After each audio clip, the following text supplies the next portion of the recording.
சான்றோர் பெருமக்கள் அனைவரையும் வணங்கி மகிழ்கிறேன். சான்றோர் பெருமக்களே, இன்றைய அற்புதமான நிகழ்விற்கு வருகை தந்துள்ள அனைவரையும் வணங்கி வரவேற்கிறோம். இந்த அற்புதமான சீவக சிந்தாமணி தொடர் நிகழ்வு இன்றைக்கு 71வது அமர்வு தொடர்கிறது. 71(2). இந்த 71(2) தொடர்வதற்கு முன்னால் நாம் கடவுள் வாழ்த்தோடு தொடங்கிடுவோம்.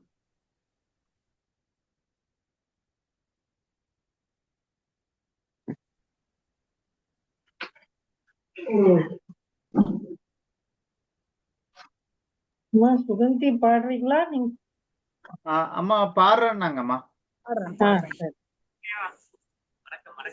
மூவா முதலா உலகம் ஒரு மூன்றும் ஏத்த, மூவா முதலா உலகம் ஒரு மூன்றும் ஏத்த, தாவாத இன்பம் தலையாயது தன்னின் எய்தி, தாவாத இன்பம் தலையாயது தன்னின் எய்தி, ஓவாது நின்ற குணத்து ஒன்னீதி செல்வன் என்ப, ஓவாது நின்ற குணத்து ஒன்னீதி செல்வன் என்ப, தேவாதி தேவன் அவன் சேவடி சேர்தும் அன்றே, தேவாதி தேவன் அவன் சேவடி சேர்தும் அன்றே.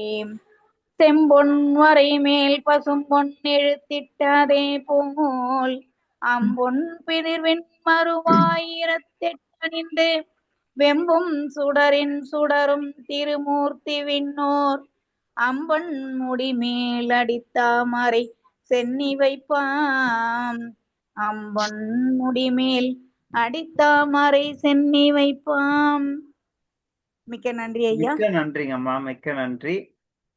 ரொம்ப அற்புதமாக சீவக சிந்தாமணி தன்னுடைய 71வது அமர்வை தொடர்கிறது. இந்த 71வது அமர்விற்கு நமக்கு பாடுபொருளாக என்ன அமைந்திருக்கிறது என்பது நன்றாக தெரியும். நேற்று வரை 1700 பாடல்கள் வரை நிறைவுற்றன. இன்றைக்கு 1701வது பாடலில் இருந்து 1725ஆம் பாடல் வரை 71வது அமர்விற்குரிய பாடுபொருளாக அமைந்திருக்கிறது. இதை வழங்குவதற்காக நமக்கு காத்து கொண்டிருக்கும் பேராசிரியர் முனைவர் சி. பாரதி. இவர் உதவி பேராசிரியராக தமிழ்துறை, சோனா கலை மற்றும் அறிவியல் கல்லூரி, சேலம், அந்த கல்லூரியில் சிறக்க பணியாற்றி கொண்டிருக்கின்ற பேராசிரியர் அவர்களை வருக வருக என சென்னை செந்தமிழ் மன்றமும் அனைத்திந்திய சாதனை புத்தக நிறுவனமும் இணைந்து சான்றோர் பெருமக்கள் முன்னிலையில் வருக வருக என வரவேற்கிறோம். வாருங்கள் ஐயா. சான்றோர் பெருமக்களே, இந்த கல்லூரியிலிருந்து நமக்கு பேராசிரியர் முனைவர் ராஜீவ்காந்தி ஐயா எல்லாரையும் வழிநடத்தி நம்ம நிகழ்வுக்கு கொண்டு வந்திருக்கிறார். ரொம்ப அற்புதமான பணியை அவர் செய்திருக்கிறார். அவருக்கும் இந்த நேரத்தில் வருக வருக என அவரையும் வரவேற்கிறோம். அனைத்து சான்றோர் பெருமக்களையும் மீண்டும் வருக வருக என வரவேற்று, சான்றோர் பெருமக்களே, இந்த 71வது அமர்வானது சென்னை செந்தமிழ் மன்றத்திற்கு 302வது நிகழ்வாக அமைகிறது. இந்த 302வது நிகழ்விற்கு திருக்குறளை கொண்டு தொடங்குகிறோம். நேற்றைக்கு செல்லிடத்து காப்பான் சினம் காப்பான், அல்லிடத்து காக்கின் என் காவாக்கால் என் அப்படின்னு சொல்லிட்டு கேள்வி கேட்டார். பா, எங்க உன்னுடைய கோபம் காட்டணும் காட்டக்கூடாது அப்படின்றதெல்லாம் சொன்னாரு. ரொம்ப அழகாக இன்றைய 302வது திருக்குறள்ல ரொம்ப விளக்கமா, தெளிவா, சுருக்கமா சொல்றார். செல்லா இடத்து சினம் தீது செல்லிடத்தும் இல் அதனின் தீய பிற. உன்னுடைய கோபம் எங்கு செல்லுமோ அங்கு நீங்க கோபப்படக்கூடாது. அதுவும் ரொம்ப அழகா சொல்றாரு. யாரிடத்துல கோபப்படக்கூடாது? தன்னை விட உயர்ந்தவர்கள்கிட்ட கோபப்படக்கூடாது. ஏன்னா அங்க கோபப்பட்டா நம்ம பக்கம்தான் சேதாரம் அதிகமாகும். சரி, அதை காட்டிலும் இன்னொரு இடத்துல சொல்றார், செல்லிடத்தும் யாரிடம் செல்லுமோ அவர்கள்கிட்ட கோபப்பட்டு அந்த கோபத்தினுடைய விளைவாக நீங்க தங்களை காட்டிலும் பலம் வாய்ந்தவர்களிடம் கோபப்பட்டால் என்ன நேருமோ அதை காட்டிலும் பெருத்த சேதாரம் இங்கு மறைமுகமாக வந்து சேரும். அதனால் எந்த இடத்தும் கோபம் தீது அப்படின்றதுதான் ரொம்ப அழகா சொல்றார். செல்லாய் இடத்து சினம் தீது செல்லிடத்தும் இல் அதனின் தீய பிற. தன்னை விட மெலிந்தவர்களிடம் கோபம் காட்டுவது அந்த நேரத்தில் வேண்டுமானால் அது வெற்றி பெறக்கூடியதாக இருக்கும். ஆனால் அதனால் விளைகின்ற பயனானது பெரும் சேதத்தை, அதை விட ஒரு தீது கிடையாது, அந்த அளவுக்கு பெரிய தீதை கொண்டு வந்து சேர்க்கும் என்று ரொம்ப அழகாக இந்த திருக்குறளில் கோபமே படக்கூடாது எங்கேயும் அப்படின்றத மிக அழகாக எடுத்துக்காட்டி நமக்கு அறிவுறுத்துகின்ற இந்த 302வது திருக்குறள் வெகுளாமை என்னும் 31வது அதிகாரத்தில் 2வது திருக்குறள். சான்றோர் பெருமக்களிடம் இதை பகிர்ந்து கொண்டதில் பெருமகிழ்ச்சி கொள்கின்றோம்.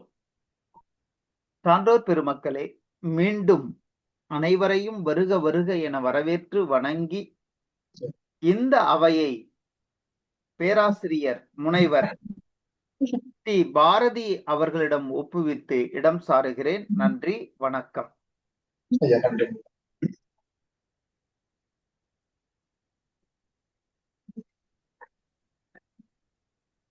தாங்கள் தொடரலாங்க ஐயா. சரிங்கய்யா.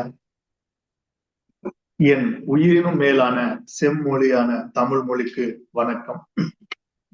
சென்னை செந்தமிழ் மன்றம் பொது அறக்கட்டளை மற்றும் அனைத்திந்திய உலக சாதனை புத்தக நிறுவனத்துடன் இணைந்து நடத்தும் சீவக சிந்தாமணி உலக சாதனை முயற்சியாக நிகழ்த்தும் பன்னாட்டு கருத்தரங்க நிகழ்வில் இணையவழி நிகழ்வில் இணைந்திருக்கக்கூடிய அனைத்து சான்றோர் பெருமக்களுக்கும் எனது முதற்கண் பணிவு கலந்த வணக்கத்தை முன்வைக்கின்றேன். சென்னை செந்தமிழ் மன்றம் எனும் அமைப்பின் சார்பாக சீவக சிந்தாமணி நிகழ்ச்சியை ஒருங்கிணைத்து வழி நடத்தி கொண்டிருக்கின்ற முனைவர் ரமேஷ் ஐயா அவர்களுக்கு என் பணிவான வணக்கங்களை முன்வைக்கின்றேன். சோனா கலை மற்றும் அறிவியல் கல்லூரியின் தமிழ் துறை தலைவர் மற்றும் பேராசிரியர் முனைவர் க. விஜயராகவன் ஐயா அவர்களுக்கு என் வணக்கங்களை முன்வைக்கின்றேன். சோனா கலை மற்றும் அறிவியல் கல்லூரியின் முதல்வர் ஐயா ஊமை தாதர் நவாஸ் ஐயா அவர்களுக்கும் இந்த நேரத்தில் நான் என் பணிவு கலந்த வணக்கங்களை முன்வைக்கின்றேன். வடவேங்கடம் தென்குமரி ஆயிடை தமிழ் கூறும் நல் உலகத்து என்று தொடங்கும் தொல்காப்பிய சிறப்பு பாயிர பணம் பாரனார் பாடல் தொடங்கி மலைமகள் ஒருபால் மனந்துலகளித்த தலைவனை வணங்கி சாற்றுவன் எழுத்து என்னும் இலக்கண விளக்க தற்சிறப்பு பாயிர நூற்பாக்களை வணங்கி என்னுடைய ஆய்வுரையை தொடங்குகின்றேன். தமிழ் மொழி உலக மொழிகளிலேயே காலத்தால் முதன்மையானது தொன்மையானது தமிழ் மொழி. அந்த தொன்மையான மொழியினுடைய ஆணி வேராக விளங்கக்கூடியது தொல்காப்பியம். இந்த தொல்காப்பியம் எழுத்ததிகாரம், சொல்லதிகாரம், பொருளதிகாரம் என்பதன் அடிப்படையில் ஒவ்வொரு அதிகாரத்திற்கும் 9 இயல்களின் அடிப்படையில் 27 அதிகாரங்களின் இயல்களின் கீழ் 1610 நூற்பாக்களை உள்ளடக்கியது இந்த தொல்காப்பியம். இந்த தொல்காப்பியத்தை அடியொற்றிதான் தமிழ் மொழியில் ஏராளமான இலக்கண நூல்கள், இலக்கிய நூல்கள் தோன்றி வளர்ந்து வருகின்றன. அந்த வகையில் தமிழ் மொழி ஒவ்வொரு காலகட்டத்திலும் ஏதாவது ஒரு நிலையில் தன்னை புதுப்பித்துக் கொண்டே வருகின்றது என்று சொன்னால் அது மிகையன்று. அந்த வகையில் தமிழ் மொழியினுடைய பண்பாடு கலாச்சாரமானது உலக நாகரிகங்களிலேயே மிகவும் பண்பட்ட நாகரிகமாகவும் பண்பாடாகவும் பார்க்கப்படுவது தமிழ் கலாச்சாரம். அந்த தமிழ் கலாச்சாரம் பண்பாடு என்பதற்கு மூல காரணமாகவும் முதன்மையான சான்றாதாரமாகவும் விளங்குவது சங்க இலக்கியங்கள். நற்றிணை, நல்ல குறுந்தொகை, ஐங்குறு நூறு, ஒத்த 10 ஓங்கு பரிபாடல், கற்றறிந்தோர் எத்தும் கலியோடு அகம் புறமென்று இத்திரத்து 8 தொகை. முருகு பொருநாறு 12 முல்லை பெருகு வளமதுரை காஞ்சி மருவினிய போல நெடுநல் வாடை கோல் குறிஞ்சு பட்டின பாலை கடாத்தொடும் 10. இந்த சங்க பாடல்கள் தமிழ் நாகரிகங்களையும் பண்பாடுகளினுடைய உயிரோட்டமான பாடல்களை முன்வைக்கின்றது என்று சொன்னால் அது மிகையன்று. அந்த வகையில் இந்த சங்க பாடல்கள் காதலையும் வீரத்தையும் பற்றி முன்வைக்கின்றன. இதற்கு பிறகு சங்கம் மருவிய காலம். இந்த சங்கம் மருவிய காலத்தில் 14 கீழ்கணக்கு நூல்கள் இடம்பெறுகின்றன. அந்த வகையில் 4 அடி 4 மணி 440 5 முப்பால் கடுகம் கோவை பழமொழி மாமூலம் இந்நிலைய காஞ்சியோடு ஏறாது என்பவே கைநிலையமாம் கீழ்கணக்கு. இந்த 18 நூல்கள் பார்த்தோம் சொன்னா அறநூல்களாக, அதே மாதிரி சமண சமயம் சார்ந்த நூல்களாகவும் பௌத்த சமயம் சார்ந்த நூல்களாகவும் இடம்பெறுகின்றன. சங்க காலத்தில் காதலையும் வீரத்தையும் பற்றி பேசிய அந்த தமிழ் மொழியானது சங்கம் மருவிய காலத்தில் சமண சமயத்தையும் பௌத்த சமயத்தையும் அற கருத்துக்களையும் முன்னிறுத்தக்கூடிய நிலையில் அது இன்னொரு நிலையில் பரிணாமிக்கின்றது. அந்த வகையில் 14 கீழ்கணக்கு நூல்களுக்கு பிறகு காப்பியங்களினுடைய காலமாக பார்க்கப்படுகின்றது. அந்த வகையில் 50 காப்பியங்கள் 5 சிறு காப்பியங்கள் என்ற நிலைகளில் பார்க்க வேண்டியிருக்கிறது. 50 காப்பியங்கள் என்று பார்த்தால் சிலப்பதிகாரம், மணிமேகலை, சீவக சிந்தாமணி, வளையாபதி, குண்டலகேசி. 5 சிறு காப்பியங்கள் பார்த்தோம்னா உதயனகுமார காவியம், நாககுமார காவியம், யசோதர காவியம், நீலகேசி, சூளாமணி. இந்த 50 காப்பியம் 5 சிறு காப்பியங்கள் என்னும் நிலையில் தமிழ் மொழி ஒவ்வொரு காலகட்டத்திலும் தன்னை ஏதாவது ஒரு நிலையில் புதுப்பித்துக் கொண்டு வருகின்றது என்பதன் அடிப்படையில் இந்த காப்பியங்களினுடைய காலம் பார்க்கப்படுகிறது. அந்த வகையில் தமிழ் மொழியில் உலக மொழிகளில் முதல் தோன்றிய காப்பியமாக சிலப்பதிகாரம் பார்க்கப்படுகிறது. அது முத்தமிழ் காப்பியம், தேசிய காப்பியம், நாடக காப்பியம், வரலாற்று காப்பியம், பெண்ணிய காப்பியம் என்று ஏராளமான சிறப்புகளை நாம் சொல்லிக்கொண்டே போகலாம். இதை தொடர்ந்து இரட்டை காப்பியங்களுள் ஒன்றாக பார்க்கப்படுகின்ற மணிமேகலை. இந்த மணிமேகலை கோவலனுக்கும் மாதவிக்கும் பிறந்த மணிமேகலையை அடியொற்றி படைக்கப்பட்டது. இது பௌத்த சமய காப்பியமாக பார்க்கப்படுகிறது. அதன் பிறகு சீவக சிந்தாமணி இடம்பெறுகின்றது.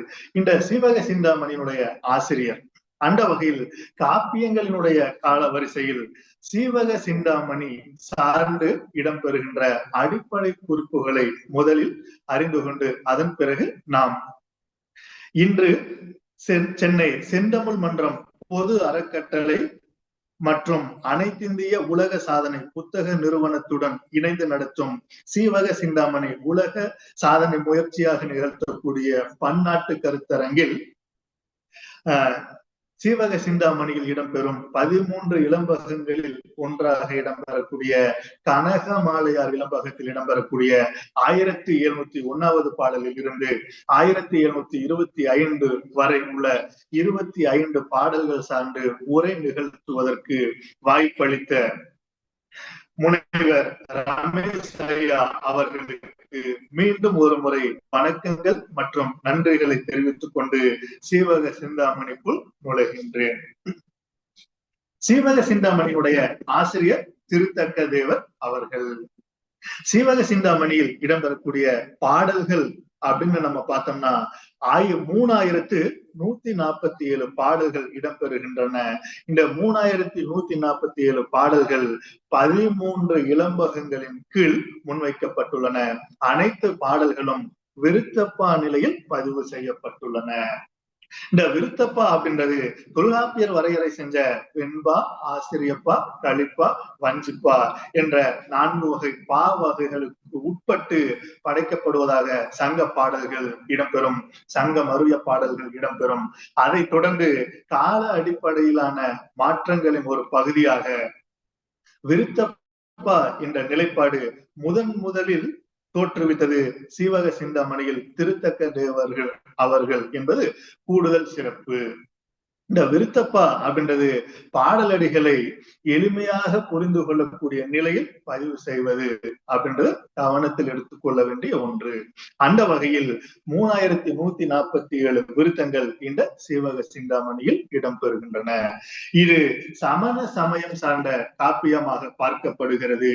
இதனுடைய காலம் பார்த்தோம்னா கிபி 9ஆம் நூற்றாண்டில் தோன்றியதாக பல்வேறு ஆய்வறிஞர்களால் ஏற்றுக்கொள்ளப்பட்ட காலமாக பார்க்கப்படுகிறது. இந்த கால அடிப்படையில் சில வேறுபாடுகள் உண்டு. இந்த சீவக சிந்தாமணிக்கு மணநூல் என்னும் பெயர் உண்டு. அதாவது சீவகன் 8 பெண்களை மணந்ததினுடைய ஒரு பகுதியாக மணநூல் என்னும் அடைமொழிக்கு சொந்தமானது இந்த சீவக சிந்தாமணி. திருத்தக்க தேவர் அவருடைய இயற்பெயர் அப்படின்னு பார்த்தால் திருத்தகு முனிவர், திருத்தகு மகாமுனிவர், திருத்தக்க மகாமுனிகள், தேவர் என்று பல்வேறு இயற்பெயர்களில் அழைக்கப்படுகின்றோம். இந்த சீவக சிந்தாமணிக்கு ஆசிரியர் இட்ட பெயராக பார்க்கப்படுவது அவர் தன்னுடைய நூலில் சிந்தாமணியின் சரிதம் சிதர்ந்தேன் என்னும் சொல்லாடல்களின் வழி சிந்தாமணி என்று நூலாசிரியர் பெயர் சூட்டினார் என்பது நமக்கு தெளிவுபடுகின்றது. இந்த சீவக சிந்தாமணியில் 13 இளம்பகங்கள் இடம்பெறுகின்றன. அதாவது காண்டருவதத்தையார் இளம்பகம், குணமாலையார் இளம்பகம், பதுமையார் இளம்பகம், கேமசரியார் இளம்பகம், கனகமாலையார் இளம்பகம், விமலையார் இளம்பகம், சுரமஞ்சரியார் இளம்பகம், லக்கணையார் இளம்பகம், கோவிண்டையார் இளம்பகம், நாமகள் இளம்பகம், மண்மகள் இளம்பகம், பூமகள் இளம்பகம், முத்தி இளம்பகம் என்று 13 இளம்பகங்களின் கீழ் இந்த சீவக சிந்தாமணி படைக்கப்பட்டுள்ளது. இந்த காப்பியங்களுக்கான பொது வரையறை என்னும் நிலையில் அறம், பொருள், இன்பம், வீடு என்னும் 4 கூறுகளை அடிப்படையாக வைத்து படைக்கப்படுவது காப்பியங்களுக்கான பொது வரையறையாக பார்க்கப்படுகிறது. இந்த காப்பிய வரையறையை தண்டி அலங்காரத்தில் தண்டி அவர்கள் தெளிவான வரையறையை முன்வைக்கின்றார். இந்த காண்டருவதத்தையார் இளம்பகத்தில் சீவகன் காண்டருவதத்தையை யாழிசையில் வென்று மணந்தது.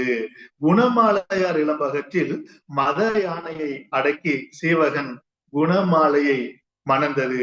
அதே மாதிரி பதுமையார் இளம்பகம் பாம்பு நஞ்சு நீக்கி சீவகன் பதுமையை காப்பாற்றி மணந்தது. கேமசரியார் இளம்பகத்தில் சீவகன் கேமசரியை கண்டு காதல் கொண்டு மணந்தது. கனகமாலையார் இளம்பகத்தில் வில்வித்தை கற்பித்து சீவகன் கனகமாலையை மணந்தது. அதே மாதிரி விமலையார் இளம்பகத்தில் பண்டாடிய விமலையை கண்டு காதலித்து சீவகன் மணந்தது பற்றியும், சுரமஞ்சரியார் இளம்பகத்தில் கிழவனாக வேடம் பூண்டு சுரமஞ்சரியை காதலித்து மணந்தது பற்றியும், லக்கணையார் இளம்பகத்தில் தன் மாமன் மகள் லக்கணையார் சீவகன் மணந்தது பற்றியும், கோவிண்டையார் இளம்பகத்தில் நண்பன் பதுமுகனுக்கு கோவிந்தையை மனம் முடித்தது பற்றியும், நாமகள் இளம்பகத்தில் சீவகன் ஞானம் என்னும் குமரியை மணந்தது பற்றியும், மண்மகள் இளம்பகத்தில் கட்டியங்காரனை வென்று மண்ணாகிய மகளை மணந்தது பற்றியும், அதாவது நாட்டை மீட்டுருவாக்கம் செய்து ஆட்சி செய்ததனுடைய சிறப்பு பற்றியும், பூமகள் இளம்பகத்தில் சீவகன் பூமகளை மணந்தது பற்றியும், அதாவது மன்னனாக முடிசூடி கொண்டது பற்றியும், முக்தி இளம்பகத்தில் சீவகன் கேவல ஞானம் பெற்று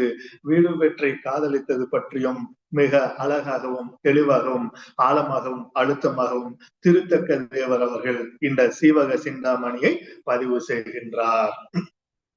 திருத்தக்க தேவர் வாழ்ந்த காலத்தில் சமண முனிவர்கள் ஒன்று சேர்ந்திருக்கக்கூடிய அந்த சங்கம் சங்கத்தில் திருத்தக்க தேவரினுடைய ஆசிரியராக குருவாக இடம்பெறக்கூடியவர் அச்சநந்தி அவர்கள்.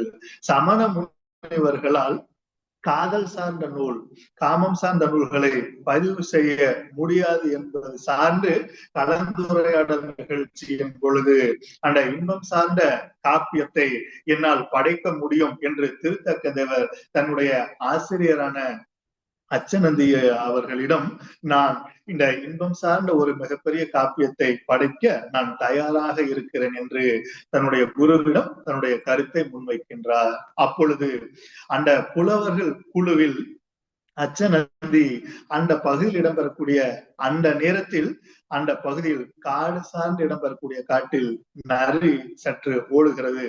அந்த நரியை பார்த்தவுடன் அச்சநந்தி அவர்கள் அங்கு ஓடுகின்ற நரியை பார்த்து ஒரு இலக்கியம் படைக்க வேண்டும் என்ற வேண்டுகோளை முன்வைக்கின்றார். அவர் சொன்ன அடுத்த வினாடியிலிருந்து திருத்தக்க தேவர் அவர்கள் அது நிலையாமையை வலியுறுத்தக்கூடிய நிலையில் நரிவிருத்தம் என்னும் காப்பியத்தை அவர் அழகாக படைத்து முன்வைக்கின்றார். அச்சநந்தி அவர்கள் திருத்தக்க தேவரினுடைய அறிவாற்றலை வியந்து காப்பியம் படைக்க அனுமதி வழங்குகிறார். அதன் பிறகு திருத்தக்க தேவர் அவர்கள் சீவக சிந்தாமணியை எழுத முற்படுகிறார். 8 நாட்களில் சீவக சிந்தாமணியில் இடம்பெறக்கூடிய 3147 பாடல்களையும் 13 இளம்பகங்களுக்கு உட்பட்டு எழுதி முடிக்கின்றார். அப்பொழுது அங்கு இருக்கக்கூடிய புலவர்கள் குழு எல்லோராலும், அதாவது இன்பம் சார்ந்த தகவல்களை இதை நுகராமல் எந்த ஒரு புலவராலும் முன்வைக்க முடியாது என்ற கருத்தையும் திருத்தக்க தேவர் மூலம் முரண்பட்ட கருத்தை முன்வைக்கின்றார். அந்த நேரத்தில் திருத்தக்க தேவர் அவர்கள் பழுக்க காய்ச்சிய இரும்பு கம்பியை தொட்டு தன்னுடைய தூய்மையை முன்வைக்கின்றார் திருத்தக்க தேவர் அவர்கள். இந்த மாதிரி சீவக சிந்தாமணி சார்ந்த ஏராளமான கருத்துக்களை நாம் சொல்லிக்கொண்டே போகலாம். இனி நம் கனக மாலையார் இளம்பகத்தில் இடம்பெறக்கூடிய 701 725 பாடல்களுக்கு உட்பட்ட வரையறைக்கு செல்லலாம். அந்த பாடல் வரையறை செல்வதற்கு முன் கனக மாலையார் இளம்பகத்தில் என்ன சொல்கிறார் என்பது பற்றி தெரிந்து கொண்டு செல்லலாம். தக்க நாட்டிலிருந்து நீங்கிய சீவகன் மத்திமதேயம் என்னும் நாட்டை அடைந்தான். அதாவது தக்க நாட்டிலிருந்து நீங்கிய சீவகன் மத்திமதேயம் என்னும் நாட்டை அடைந்தான். அதனை ஏமாமாபுரத்தை தலைநகராக கொண்டு தடமித்தன் என்பவன் ஆண்டு வந்தான். அந்த ஏமாமாபுரத்தில் உள்ள அழகிய பூஞ்சோலையில் உள்ள போகிக்கன் சீவகன் அமர்ந்து காந்தருவதத்தையையும் குணமாலையையும் எண்ணி கலங்கலானான். அந்த நேரத்தில் இளவரசன், அதாவது இந்த தக்க நாட்டு மத்திமதேய நாட்டினுடைய இளவரசனாக விளங்கக்கூடிய சீவகன் அங்கு வருகிறார். அங்கு அவரை சந்திக்கிறார். அங்கு 2 பேரும் உரையாடுகிறார்கள். அப்பொழுது தான் பலமுறை முயன்றும், அதாவது சீவகன் விசயன் பலமுறை மாங்கனியை வீழ்த்துவதற்காக வில்வித்தை அடிப்படையில் முயற்சி செய்கிறார். ஆனால் ஒரு நிலையிலும் அவரால் மாங்கனியை வீழ்த்த முடியவில்லை. அந்த இடத்தில் சீவகன் இருந்தவுடன் சீவகன் தன்னுடைய முதல் வில் அம்பிலேயே மாங்கனியை வீழ்த்துகிறார். இதில் ஆச்சரியப்பட்ட விசயன் தன்னுடைய தந்தையான தக்க நாட்டினுடைய மன்னனிடம் அழைத்து செல்கிறார். அப்பொழுது தடமித்த மன்னனிடம் சென்று சீவகனை அறிமுகப்படுத்துகிறார் விசயன் அவர்கள். தடமித்த மன்னன் அதனை கேட்டறிந்து தன்னுடைய மக்களுக்கு வில் கலை, வாள்கலை, யானை ஏற்றம், குதிரை ஏற்றம் முதலான பயிற்சிகளை தரக்கூடிய ஆசானாக அந்த சீவகனை அமர்த்துகின்றார். சில நாள்களிலேயே அந்த மைண்டர்கள் போர்க்கலையில் மிக திறமை வாய்ந்த போர் வீரர்களாக உருவெடுக்கிறார்கள், தலை சிறந்தவர்களாக உருமாறுகிறார்கள். இதனை அறிந்த மன்னன் தடமித்தன் சீவகன் மேல் கொண்ட பற்றின் காரணமாக தன்னுடைய மகள் கனக மாலையை அவனுக்கு மனம் செய்து கொடுத்து மருமகனாக்கி கொண்டார். சில நாட்கள் அங்கு தங்கி இருக்கிறார். இவ்வாறு இவன் இங்கு தங்கி இருக்கக்கூடிய காலத்தில் ராசமாபுரத்தில் சீவகனை காணாது நந்தட்டன் தோழர்கள் மனம் கலங்கியிருந்தார்கள். அவர்கள் காண்டருவதத்தையினுடைய உதவியை நாடுகிறார்கள். அந்த வகையில் காண்டருவதத்தை ஆகாச காமினி என்னும் மந்திரத்தினுடைய வெளிப்பாடாக ஆகாச காமினி அப்படின்ற மந்திரத்தை சொன்னால், அது நந்தட்டன் அவர்கள் சிவபகவான் எங்க இருக்கிறாரோ அங்கு விண்ணில் பறந்து செல்லக்கூடிய வலிமை வாய்ந்த அந்த மந்திரத்தை ஆகாச காமினி மூலமாக சிவபகன் எங்க இருக்கிறார் என்பதை அறிந்து நந்தட்டன் அங்கு செல்கிறார்.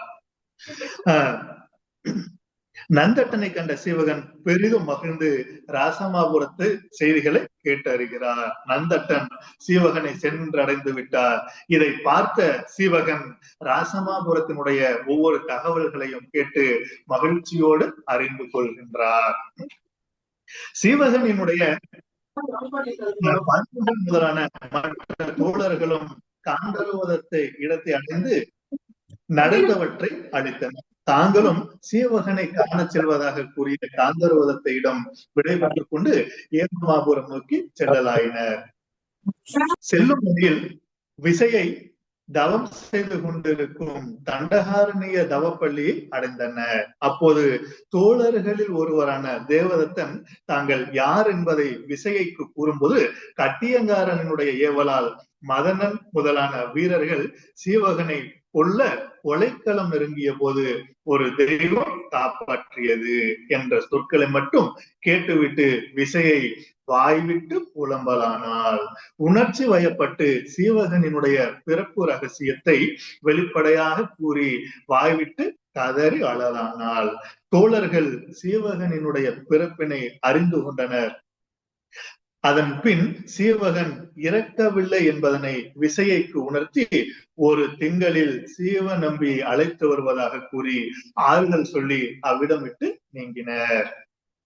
பின் ஏமமாபுரம் சேர்ந்து சோலையில் தங்கி சீவகனை எவ்வாறு காண்பது என ஆலோசிக்கலாயினர். அப்பொழுது பதுமுகன் அந்நகர பசுக்களை கவர்ந்தால் அவற்றை மீட்டு செல்ல சீவகன் வரக்கூடும் என்று ஒரு ஆலோசனை வழங்கினர். அவ்வாறு போரிட்டு பசுக்களை கவர்ந்து வந்தனர். பசுக்கள் கவர்ந்து செல்லப்பட்ட செய்தியை அறிந்த தடமித்த மன்னன் சினந்து சீவகனை அனுப்பி அவற்றை மீட்டு வருமாறு கூறினான்.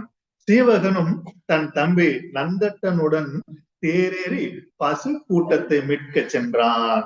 அப்பொழுது பதுமுகன் சீவகனை நோக்கி, அடியவர்களாகிய நாங்கள் சச்சந்தன் மகனாகிய உன்னை காண வந்தோம் என்று எழுதிய ஒரு அம்பினைய அது அச்சீவகன் தேர் மீது அவன் கண்ணில் படும்படி விழுந்தது. அந்த ஓலையை கண்டு வாசித்த சீவகன் இந்த ஓலை அடங்கிய அம்பினை எய்தவன் பதுமுகனே என தெளிவாக தெரிந்து போரை நிறுத்தினான். தோழர்கள் அவனை பணிந்து மகிழ்ந்தனர். பின் அனைவரும் ஏமமாபுரம் சென்று மன்னனை கண்டு வணங்கினார்கள். சீவகனும் இவர்கள் என் உயிர் தோழர்கள் என மன்னனுக்கு அவர்களை அறிமுகப்படுத்தினார். தோழர்கள் தனியாக இருக்கும் போது சீவகன் அவர்களை நோக்கி என் நிலையை எவ்வாறு அறிந்தீர்கள் என்று கேட்டான். அதற்கு அவர்கள் சச்சந்தன் தேவியும் உன் தாயுமான விசையை தண்டகாரணிய தவப்பள்ளியில் கண்டு தெளிந்தோம் என விடை கூறினர். அது கேட்ட சீவகன் தாயினை கண்டு தொழ வேண்டும் என்றும் பெரிதும் விரும்பி தடமித்த மன்னனிடம் விடைபெற்றுக் கொண்டான். கனகமலைக்கு தேர்தல் கூறி அங்கேயே இருக்குமாறு செய்தான். பின்னர் தாயை காண தண்டகாரணியம் நோக்கி தோழர்களுடன் விரைந்து செல்லலானான். சீவகனினுடைய பிறப்பை உணர்ந்த தடமித்த மன்னன் மிகவும் மகிழ்ச்சி அடைகின்றான். இதுவரை கனகமாலையார் இளம்பகத்தில் கூறப்படக்கூடிய சில குறிப்புகள். இதை அடியொற்றி பல பாடல்கள் இடம்பெறுகின்றன. இனி 1701 பாடலில் இருந்து 1725 பாடல்கள் வரை இடம்பெறக்கூடிய 25 பாடல்களில் என்ன சொல்ல வருகிறார் திருத்தக்க தேவர் என்பதை அறிந்து கொள்ளலாம்.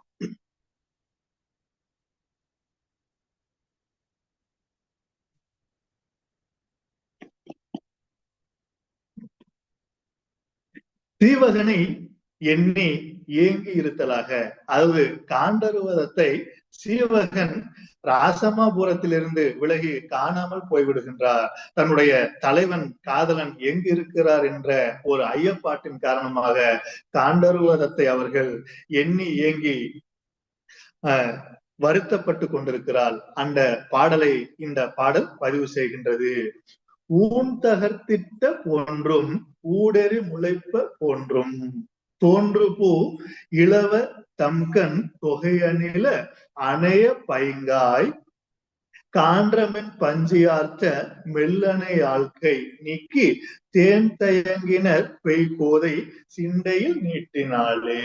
அதாவது இந்த காந்தருவதத்தை தான் அமர்ந்திருக்கக்கூடிய அந்த கட்டிலில் இடம்பெறக்கூடிய மெத்தையானது இளம் பூ மெத்தையால் ஆனது.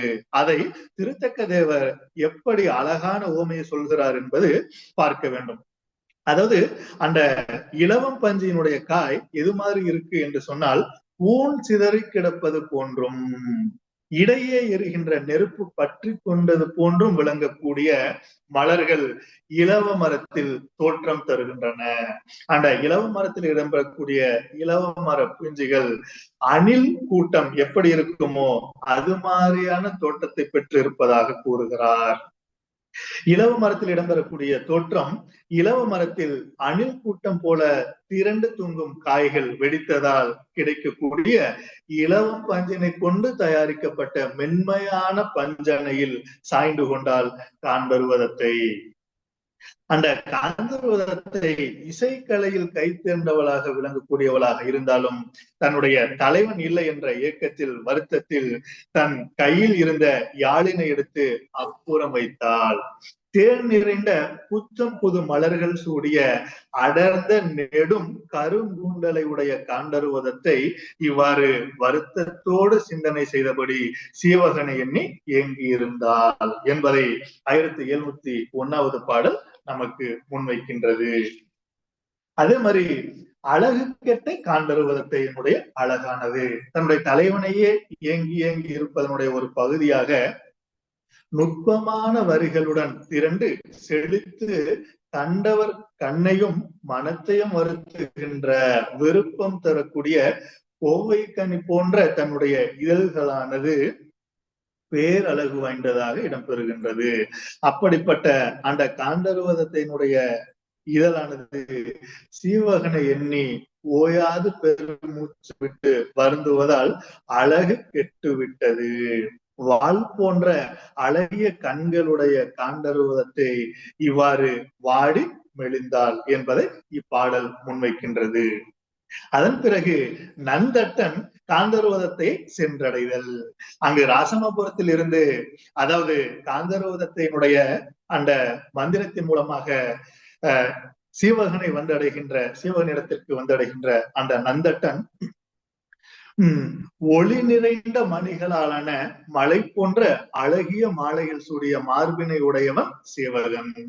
அவனை பொன் போன்ற தேமல் படர்ந்த எனது மேனி தழுவும் நாள் எந்த நாளோ என்று எண்ணியபடியே காண்டருவதத்தை இருந்தாள். அப்போது சீவகனினுடைய இளைய சகோதரனான நந்தட்டன் இவள் வசித்த இல்லத்தை வந்தடைந்தான். அதன் பிறகு தத்தையை வணங்கி நின்ற நந்தட்டன் காண்டருவதத்தை இருக்கும் இடத்திலிருந்து 5 விரற்கடு தூரத்தில் நின்றபடியே தரையில் விழுந்து அவளை வணங்கினான். மையை விலை கொள்ளும் கண்களை உடைய காந்தருவதத்தை அவனை வியப்போடு நோக்கினாள். பின்னர் அவனை நோக்கி கையில் வில்லும் அம்பும் இல்லாத மன்மதன் போன்றவனே, இங்கு வந்து அமர்வாயாக என்று கூறி வரவேற்றாள். பகைவர்களை எப்போதும் அழிப்பதால் குருதி படிந்திருக்கக்கூடிய கரை நிறைந்த வேலினையுடைய நந்தட்டனும் 3 விரற்கடை தூரத்தில் வந்து தலை குனிந்தபடி நின்றான். நந்தட்டன் தந்தையை வினவுதல். நந்தட்டன் நிலவை போல ஒளி வீசக்கூடிய காந்தருவதத்தினுடைய முகத்தையும் பொன் ஆபரணங்கள் பூண பெற்ற அவளது எழில் மேனியையும் நோக்காதவனாகி சிவந்த மீன் போன்ற கண்களை உடைய அவளினுடைய அழகிய திருவடிகளை தழுவி கிடக்கக்கூடிய சிலம்புகளை மட்டுமே நோக்குபவனாகி எம் தலைவர் எங்கே இருக்கின்றார் என்று வினவி பின்னர் மேலும் பேசலானார்.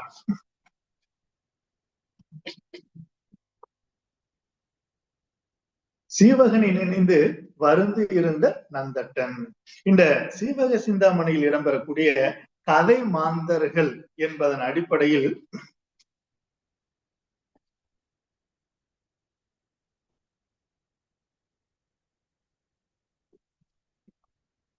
தொடர்ந்து பாடலிய பயணத்தின் ஒரு பகுதியாக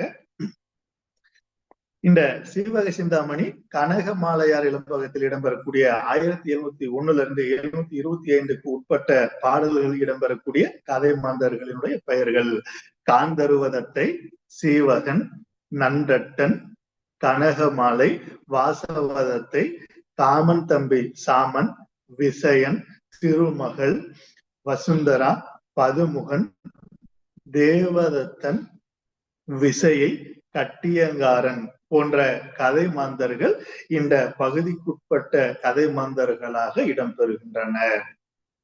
இதற்கு பிறகு இந்த நாட்டினுடைய வளம் சார்ந்து பேசுகையில் தக்க நாடு, மத்திமதேய நாடு, அதாவது மத்திமதேய நாட்டினுடைய தலைநகராக விளங்கக்கூடிய ஏமமாபுரம், ராசமாபுரம், ஏமாங்கத நாடு, இந்த மாதிரியான நாட்டினுடைய வளங்கள் கூறப்பட்டுள்ளன செறிவான முறையில்.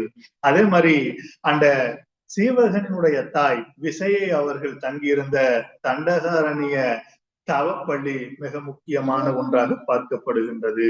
அதே மாதிரி ஏமாங்கத நாட்டினுடைய மன்னனாக இடம்பெறக்கூடிய சச்சந்தனினுடைய மகன்தான் சீவகன் என்பது என்ற கருத்தும் இந்த கனகமாலையார் இளம்பகத்தில் தெரிய வருகின்றது. இந்த திருத்தக்க தேவர் அவர்கள் நாட்டினுடைய வளம் பற்றி பேசுகையில் தனித்தன்மை வாய்ந்தவராக திகழ்கின்றார். அந்த வகையில் ஏராளமான வர்ண இயற்கை சார்ந்த பொருள்கள் அடிப்படையில் சூரியன் சார்ந்து, நிலவு சார்ந்து, அலைகடல்கள் சார்ந்து, கருமுகில்கள் சார்ந்து, உதயமாலை, நெருப்பு போன்ற இயற்கை சார்ந்த பொருள்கள் மீதும், அதே மாதிரி மரங்கள் என்பதன் அடிப்படையில் இலவ மரம், கற்பக மரம், அகில் மரம், அகில் புகை என்ற இந்த 5 மரங்கள் பற்றிய பதிவுகள், அது சார்ந்த சிறப்புகள் பற்றிய பதிவுகள் இந்த பாடல்கள் இடம்பெறுகின்றன. இதை தாண்டி மலர்கள் என்பதன் அடிப்படையில் சந்தன மலர்கள், குவளை மலர்கள், தாமரை மலர்கள், சந்தனம், மாலை, தேன் துளி என்று ஏராளமான மலர்கள் பற்றிய உவமைகளை முன்வைத்து பாடியதன் ஒரு பகுதியாக அந்த இயற்கை வர்ணனைகளில் மட்டும் கை தேர்ந்தவர் அல்ல. நாட்டினுடைய சிறப்பு, சீவகனினுடைய சிறப்பு, அதே மாதிரி கனகமாலையார், காந்தருவதத்தை ஆகியவர்கள் எல்லாம் உவமை நோக்கில் பாடக்கூடிய நிலையில் கை தேர்ந்தவராக திகழ்கின்றார். இதை தாண்டி பசு கூட்டங்கள், காளைகள், வண்டுகள், அணில் கூட்டங்கள், பூஞ்சோலைகள், மயில்கள், தத்தை போன்ற பறவை இனங்கள் சார்ந்து, பசு இனங்கள் சார்ந்து, அதே மாதிரி போர்க்கலையில் வல்லவனாக திகழ்ந்ததனுடைய ஒரு பகுதியாக வில்கலை, வாள்கலை, யானை ஏற்ற போர்த்திரம், குதிரை ஏற்ற போர்த்திரம் போன்றவற்றில் கை தேர்ந்தவராகவும் இந்த சீவகன் திகழ்ந்திருக்கிறார் என்பதனுடைய கருத்துக்களையும் ஆழமான முறையிலும் அழுத்தமான முறையிலையும் பதிவு செய்கின்றார். இப்படிப்பட்ட இந்த சீவக சிந்தாமணிக்கு நச்சினார்க்கினியர் அவர்கள் முதலாக உரை எழுதுகின்றார். அது உச்சிமேற் புலவர்கள் நச்சினார்க்கினியர் என்னும் அடைமொழிக்கு சொந்தமான நச்சினார்க்கினியர் சீவக சிந்தாமணிக்கு முதலாக உரை எழுதுகிறார். இது தனி சிறப்பு வாய்ந்ததாக பார்க்கப்படுகின்றது. இப்படிப்பட்ட அந்த திருத்தக்க தேவர் எழுதின இந்த சீவக சிந்தாமணிக்கு உரையை எழுதி செல்லக்கூடிய நிலையில் ஏராளமான இலக்கண நூல்கள், இலக்கிய நூல்களில் இருந்து மேற்பொருள்களை கையாள்கின்றார் நச்சினார்க்கினியர் அவர்கள். அந்த வகையில் இதன் பிறகு இடம்பெறக்கூடிய, அதாவது 17ஆம் நூற்றாண்டில் தோன்றிய இலக்கண விளக்கம் திருவாரூர் வைத்தியநாத தேசிகர் அவர்கள் எழுதிய இலக்கண விளக்கம் குட்டி தொல்காப்பியம் என்னும் அடைமொழிக்கு சொந்தமானது. அந்த இலக்கண விளக்கத்தில் சீவக சிந்தாமணியில் இடம்பெறக்கூடிய 63 பாடல்களை மேற்கோள்களாக சுட்டிக்காட்டி செல்கின்றார். அந்த வகையில் திருவாரூர் வைத்தியநாத தேசிகர் அவர்கள் தான் எழுதிய அந்த இலக்கண விளக்கத்திற்கு அந்த எழுத்ததிகாரம், சொல்லதிகாரம், பொருளதிகாரம் என்பதன் அடிப்படையில் 941 நூற்பாக்கள் இடம்பெறுகின்றன. அந்த 941 நூற்பாக்களில் 63 இடங்களில் சீவக சிந்தாமணியில் இடம்பெறக்கூடிய பாடல் அடிகளை மேற்கோள்களாக காட்டி செல்கின்றார். அந்த வகையில் வைத்தியநாத தேசிகர் தன்னுடைய உரை உத்தியை 5 நிலைகளின் கீழ் பாகுபடுத்தி செல்கின்றார். இதன் பொருள், விளக்கம், எடுத்துக்காட்டு, வரலாறு, முன்னை உரைமரபு. அந்த வகையில் இதன் பொருள் என்பதன் அடிப்படையில் சொல்லதிகாரத்திலிருந்து 10 இடங்களிலும் பொருளதிகாரத்திலிருந்து 1 இடத்திலும், விளக்கம் என்னும் அடிப்படையில் சொல்லதிகாரத்திலிருந்து 5 இடங்களிலும் பொருளதிகாரத்திலிருந்து 5 இடங்களிலும், எடுத்துக்காட்டு என்னும் உரை உத்தியின் கீழ் எழுத்ததிகாரத்திலிருந்து 8 இடங்களிலும் சொல்லதிகாரத்திலிருந்து 13 இடங்களிலும், வரலாறு என்னும் உரை உத்தியின் அடிப்படையில் எழுத்ததிகாரத்திலிருந்து 5 இடங்களிலும் சொல்லதிகாரத்திலிருந்து 10 இடங்களிலும் பொருளதிகாரத்திலிருந்து 3 இடங்களிலும், முன்னை உரைமரபு என்னும் உத்தியின் அடிப்படையில் சொல்லதிகாரத்திலிருந்து 2 இடங்களிலும் பொருளதிகாரத்திலிருந்து 1 இடங்களிலும் என்று மொத்தமாக 63 சீவக சிந்தாமணி பாடலடிகளை இலக்கண விளக்க உரை விளக்கத்திற்கு துணை நிற்கும் வகையில் மேற்கோள்களாக சுட்டிக்காட்டி செல்கின்றார்.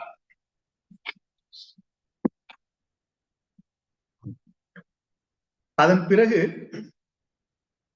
தத்தை உண்மையை உரைத்தல்.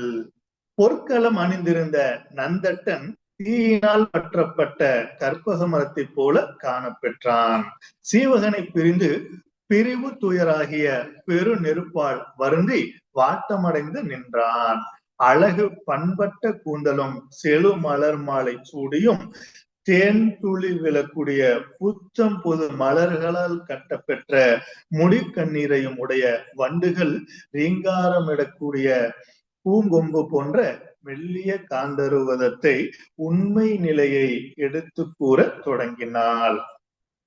அதாவது தேன் நிறைந்து ததும்பும் மலர் மாலை அணிந்த காந்தருவதத்தை நந்தட்டனுக்கு விடை தரலானால், கொதிக்கும் நிலையில் உள்ள பகைவரினுடைய ரத்தம் தோய்ந்த கூர்மையான வேலை உடைய நம் தலைவனோ எம்மை எண்ணாதவனாய் ஊழின் முறையால் வாய்க்கக்கூடிய திருமணங்களை செய்தவனாய் இன்பம் அனுபவித்து வருகின்றான். இதை தெய்வீக சக்தியாலே நான் அறிந்து கொண்டேன். ஏன் நாம் வருத்தப்பட வேண்டும்? பிண கூறுவதால் யாருக்கு என்ன பயன் என்று வினவினாள். அது வில்லாற்றலில் வந்த நந்தட்டனே, நான் உனக்கு உதவி செய்தால் நீ எனக்கு அடிமையாக இருக்க இசைவாயாக.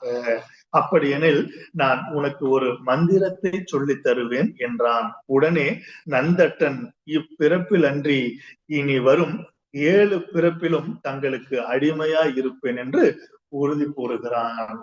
காந்தருவதத்தையும் தன் முகத்தை தடவினாள். அவ்வளவிலே அந்த மந்திரமானது நீண்ட தொலைவும் அரியதும் அல்லாதபடி நெருக்கத்திலே சீவகன் இருந்த இடத்தை விளக்கமாய் காட்டியது.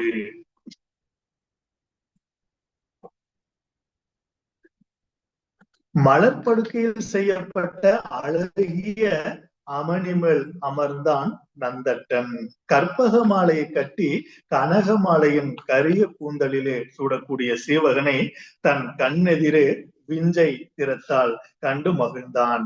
மகிழ்ச்சி பொங்கக்கூடிய முகத்தோனாகி விற்போர் செய்து விளங்கக்கூடிய அழகிய தோளை உடைய நந்தட்டன் மனம் மகிழ்ந்து உடல் குளிர்ந்து நின்றான்.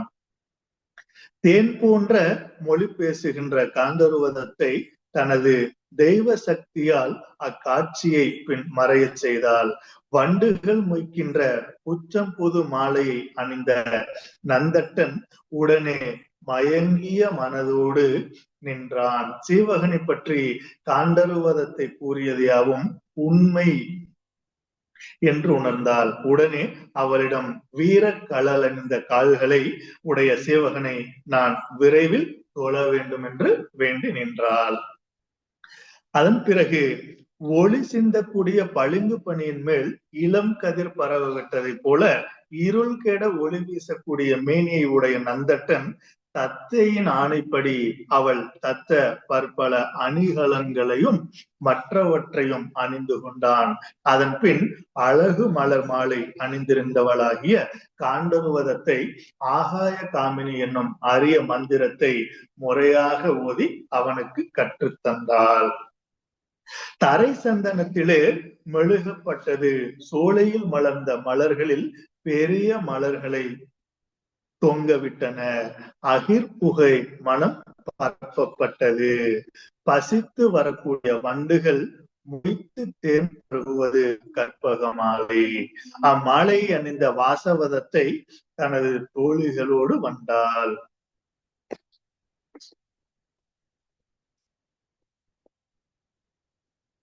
படுக்கையின் மீது அகிர் புகையின் மனம் நிறைந்த ஆடை விரிப்பாக போடப்பட்டது.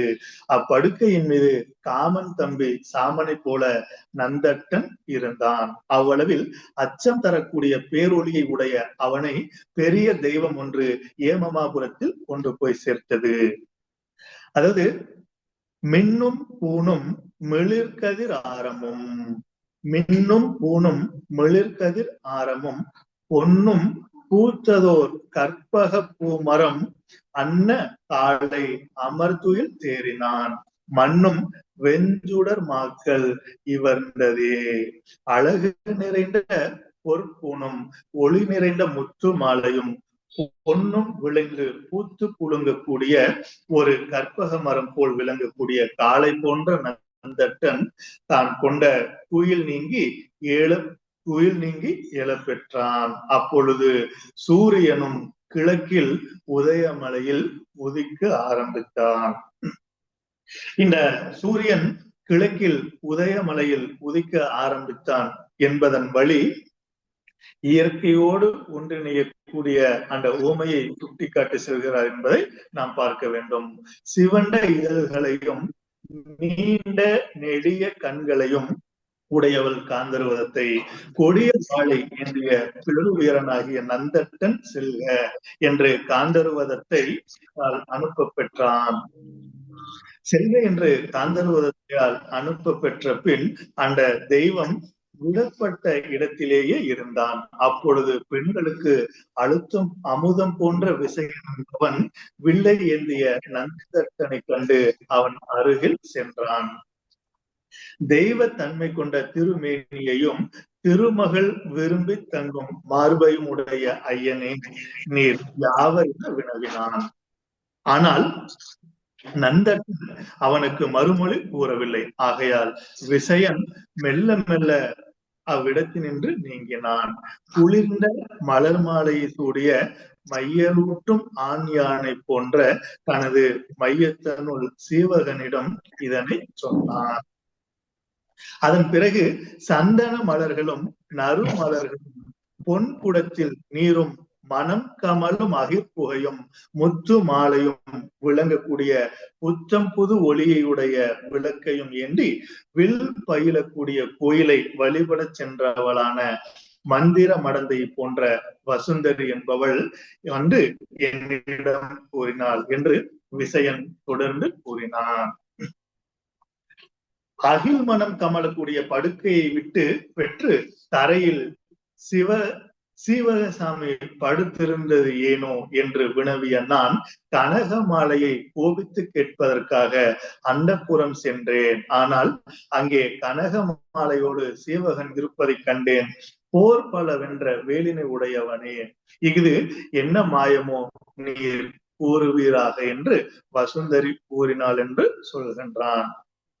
அந்த இடத்தில் அம்பினை வெல்லும் அழகிய கண்களை உடைய வசுந்தரி இவ்வாறு கூறவும் நானும் அந்த உண்மையை அறிய சென்றேன். மணிகள் பதித்த ஒல்லிய பொன்னாலான கூர்மை கொண்ட வாளும் கேடகமும் அருகே இருந்தன. ஈடு இணையில்லாத இளம் சிங்கம் போன்ற அவன் இளமையும் அழகும் எழுச்சியும் ஒப்பற்ற வடிவமும் உடையவனாகி விளக்கமாக செல்ல வேண்டுமெனில் அவன் நின் போலவே உத்தம இலக்கணத்தை கொண்டுள்ளான். யார் என அறியாத ஆணழகன். அது நீண்ட தோல் நெடிய செங்கன் நீளமாய் சுரிந்த பூண்டதோர் மேனி பொன்னுரைத்திட்டதொக்கும் காண்டகு காதிற்றாழ்ந்த குண்டலம் குவளை பைந்தார் ஆண்டகை அழகன் யார்குள் அறியலன் அவனு என்றான். அது நெடிய தோள்களை அவன் கொண்டிருக்கின்றான். நீண்ட சிவந்த கண்களை பெற்றுள்ளான். நீல நிறமாய் சுருண்ட முடியையும் கொண்டுள்ளான். கல்லில் பொன்னை உரைத்தது போன்ற முத்து மாலையை அணிந்துள்ளான். பொன்மணிகளையும் பூண்டுள்ளான். காதில் குண்டலங்களை அணிந்திருக்கின்றான். குவளை மலராலான பசுமையான மாலையை அணிந்துள்ள அந்த ஆணழகன் யாரோ நான் அறியவில்லை என்று விசயன் கூறுகின்றான்.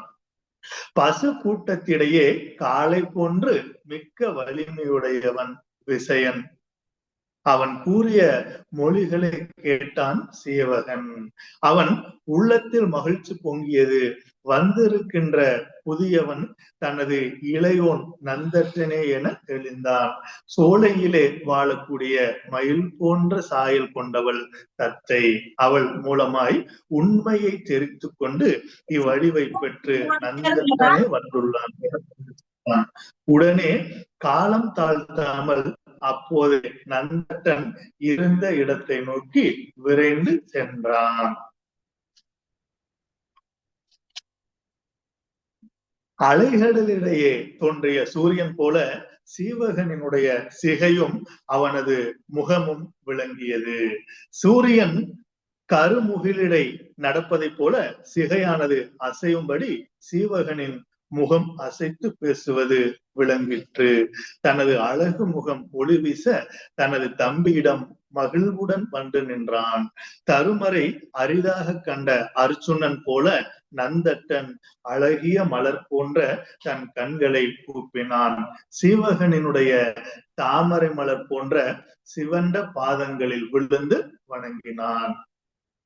நந்தட்டனை மும்முறை தழுவிய சீவகன் தாமரை தடக்கை கூப்பி தாள் முதற்கிடந்த தம்பி தாமரை தடத்தை ஒத்தான் தம்முனும் பருதி ஒத்தான் தாமரை குணத்தினானை மும்முறை தழுவிக்கொண்டு தாமரை செங்கனானும் தன்னுரு பரிவு தீர்த்தான்.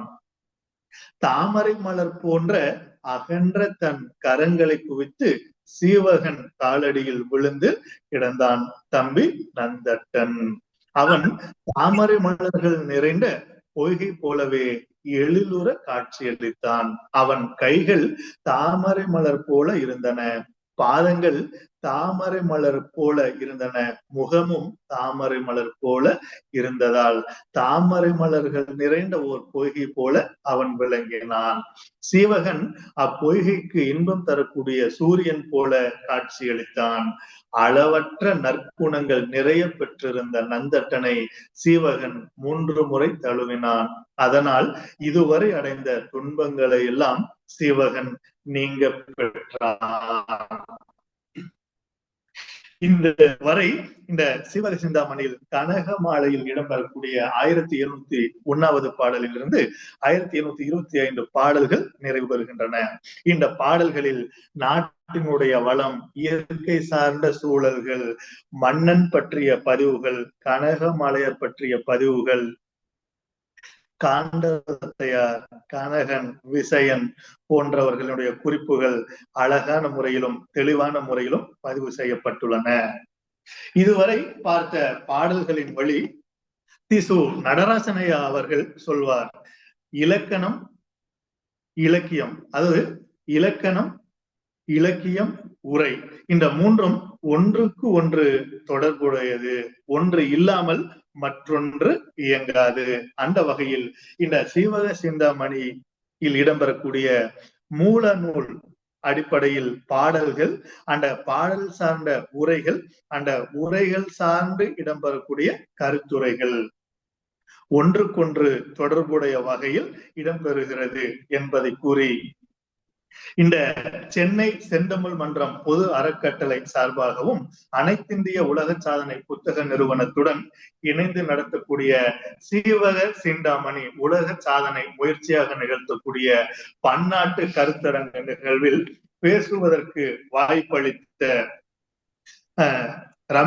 முனைவர் ரமேஷ் ஐயா அவர்களுக்கு மீண்டும் ஒரு முறை நன்றி கூறி, இந்த சோனா கலை மற்றும் அறிவியல் கல்லூரியில் இடம்பெறக்கூடிய தமிழ் செம்மல் முனைவர் ராஜீவ்காந்தி ஐயா அவர்கள் என்னை பேச வாய்ப்பளித்த அவருக்கும் ஒரு முறை நன்றி கூறி, எனக்கு பேச வாய்ப்பளித்த இந்த சென்னை செந்தமிழ் மன்றத்திற்கு மீண்டும் ஒரு முறை நன்றி கூறி விடைபெறுகிறேன். நன்றி, வணக்கம். மிக்க நன்றிங்க ஐயா. ரொம்ப அற்புதமான ஒரு உரைய நிகழ்த்தி நிறைவு செஞ்சிருக்கிறீங்க. ரொம்ப அழகா எல்லா இடத்தையும் தொட்டு அந்த கதை ஓட்டத்தை பின்னி ஒவ்வொரு நிலையிலும் தங்களுடைய அற்புதமான குரல் வளத்தோடு தெளிவா அதை விரிவா ரொம்ப அழகா நிறைவு செஞ்சிருக்கிறீங்க. சென்னை செந்தமிழ் மன்றமும் அனைத்திந்திய சாதனை புத்தக நிறுவனமும் இணைந்து இத்துணை சான்றோர் பெருமக்கள் முன்னிலையில் தங்களுக்கு நன்றியை உரித்தாக்கி மகிழ்கிறோம். மிக்க நன்றிங்கய்யா. நன்றிங்கய்யா, ரொம்ப மகிழ்ச்சிங்கய்யா. நன்றிங்கய்யா. சான்றோர் பெருமக்களே, ஓரிரு நிமிடங்கள் நாம் கலந்துரையாடுவோம். ஒரு 4 நிமிடம் இருக்கின்றன. அதனால் இந்த 4 நிமிடமும் கலந்துரையாடல் செய்வோம்.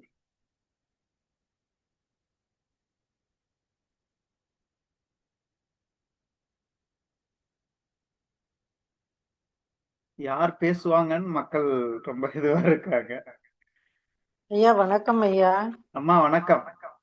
அவரு பேசுனதுல நான் முக்கியமா குறித்து கொண்டது அந்த வைத்தியநாத தேசிகர்ன்றது, அது ஒரு புது இதுவா இருந்தது ஐயா. அந்த இடம் இலக்கண விளக்கம் நூல்ல 63 இடத்துல மேற்கோள் காட்டியிருக்கான்னு சொன்னார் இல்லையா?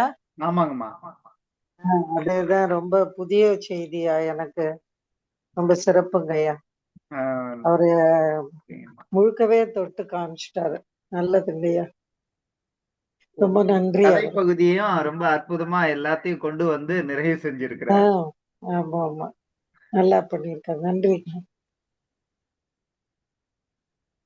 நன்றிங்கம்மா. நன்றிங்கம்மா.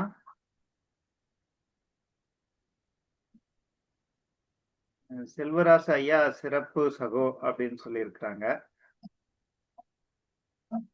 நிறைய வாழ்த்துக்கள் அப்பப்போ குவிந்து கொண்டே இருந்தது ஐயா தங்களுக்கு. ஐயா வணக்கம் ஐயா, பேசலாமா ஐயா? தாராளமாங்க ஐயா.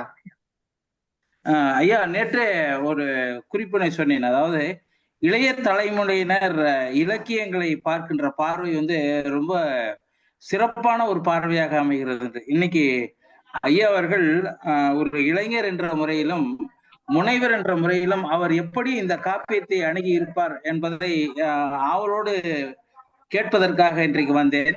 அதே சமயத்துல இந்த முனைவர் பட்டத்திற்கு நான்லாம் முனைவர் ஆகணும்னு எவ்வளவு ஆசைப்பட்டேன், ஆனா அது முடியல.